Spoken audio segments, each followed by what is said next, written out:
And another gorgeous day on the beautiful Gold Coast. Today I want to have a yarn about cognitive therapy. And the reason why I want to have a talk about cognitive therapy is because it is so powerful.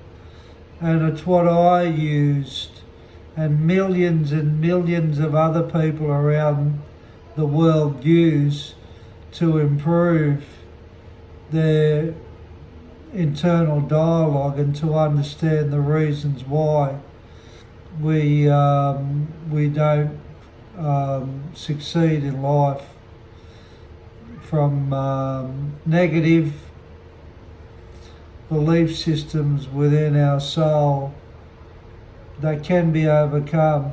Cognitive therapy emerged in the late 1960s amid a surge in popularity of cognition-focused approaches, and that was to mental health.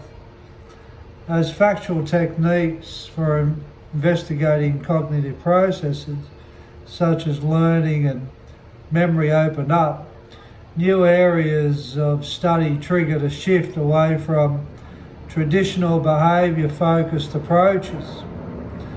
A guy by the name of Dr. Aaron Beck developed the foundation theory of cognitive therapy while testing the assumptions of Freudian psychoanalysis on patients and with clinical depression. He found that data from discourse with patients and descriptions of their dreams suggested that their depression was associated with deep-rooted beliefs regarding failure and defeat.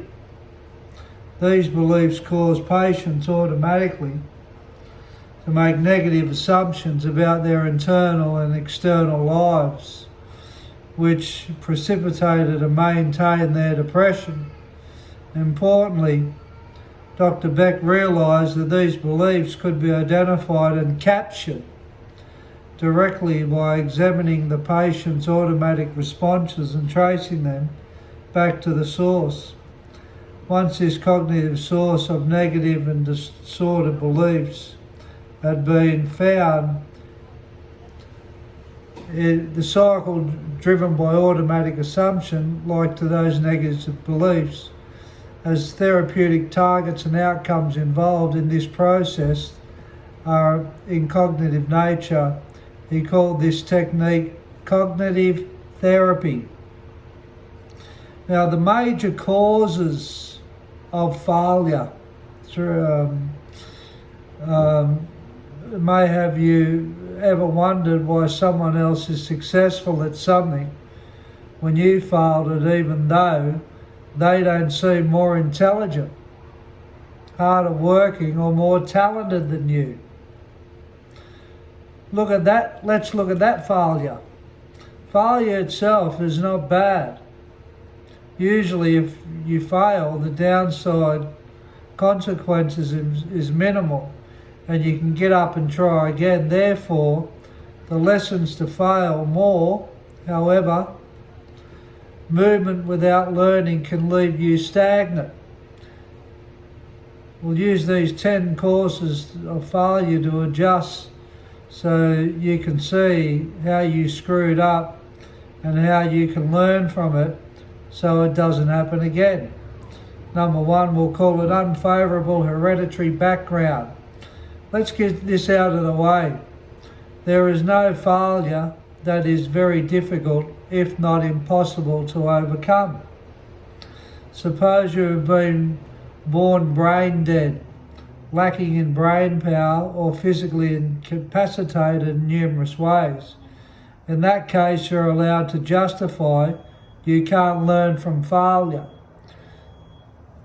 If you're listening to this, you most likely have enough brain power to continue forward. Suppose you do think you lack brain power. In that case, you can make up for this weakness by having a network of successful, intelligent people who have a knowledge base you can draw from, and that will help you. Let's look at 2, a lack of a well-defined purpose. What can't be measured can't be achieved. If you are just drifting through life aimlessly with no purpose, of course you won't reach your goals. You don't have any. If you don't have an aim of where you want to go, then anywhere you go will or not be okay. Let's look at a lack of ambition. I have come across people like this. They are entirely indifferent and do not care about being above our average. Avoid these types of people. The worst of them can't be convinced to improve at all. A lack of enthusiasm or ambition to achieve something more mediocrity leads to failure. Number 4, a lack of education. This is the biggest excuse and can be fixed relatively easy. There is so much freedom on the internet, in libraries and on iTunes. There are even complete courses in significant categories such as the likes of math and science from top universities like MRIT and Harvard online. Google it. Many college graduates I know don't have that much knowledge. They skated by and slackened off as soon as they graduated. They stopped learning. What's more important than knowledge is a state of always learning and taking action on that knowledge. Knowledge alone is simply potential until you apply it. Compare the man or woman who stops learning at 21 to the guy who keeps learning until he dies at 71. The latter is going to be successful. Number 5, a lack of discipline. Self-control and discipline are essential to success. Science has shown that willpower acts as a muscle. It can be increased with practice. You must seek to control your negative qualities and temptations that lead to failure. Bad health is in there also. Many of the causes of this can be controlled. The most common are unhealthy processed junk food and fast foods. We all know that one. Excess sugar. Negative self-talk's in there. A lack of regular exercise, aerobic or cardio are preferred.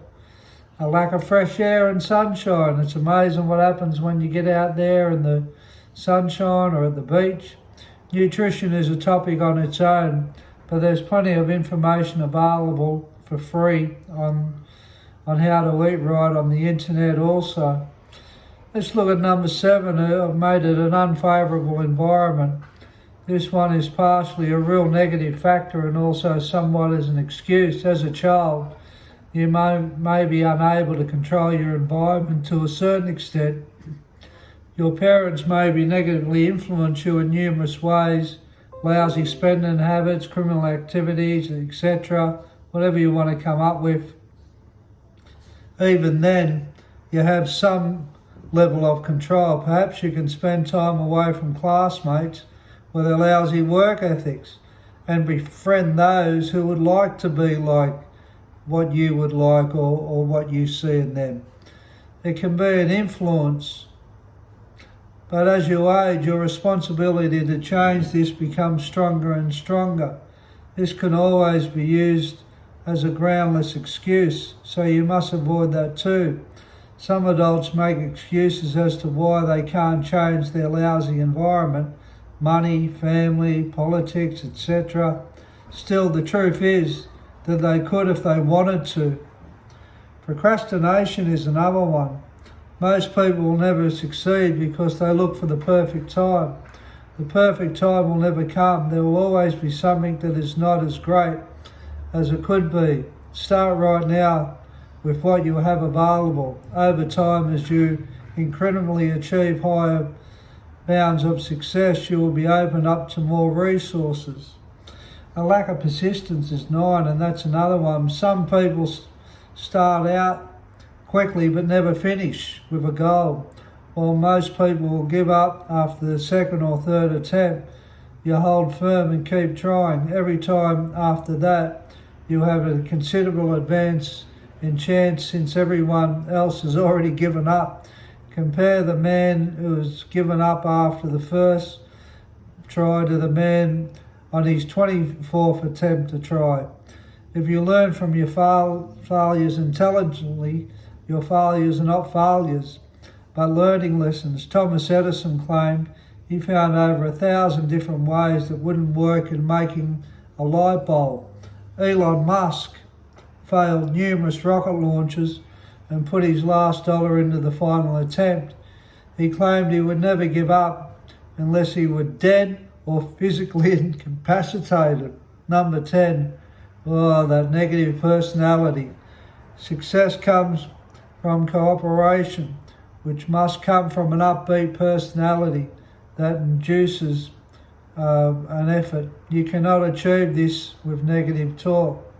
So they're just some of the things that cognitive theory has allowed people to understand, that it is those negative thoughts in somebody's mind that stops them from achieving. But the good thing in cognitive therapy is when you can identify some of those 10 points that I suggested, you can then go to those points and go back to your past where you got negative thoughts and low self-worth by people that telling you, or the way you were brought up, that you couldn't do it. So that's cognitive therapy. So you have a good Saturday, and you take care now. Look after yourself and look at cognitive therapy, because it'll help you in your life. Trust me, it took me from nothing to ultimate success beyond my wildest dreams. God bless now.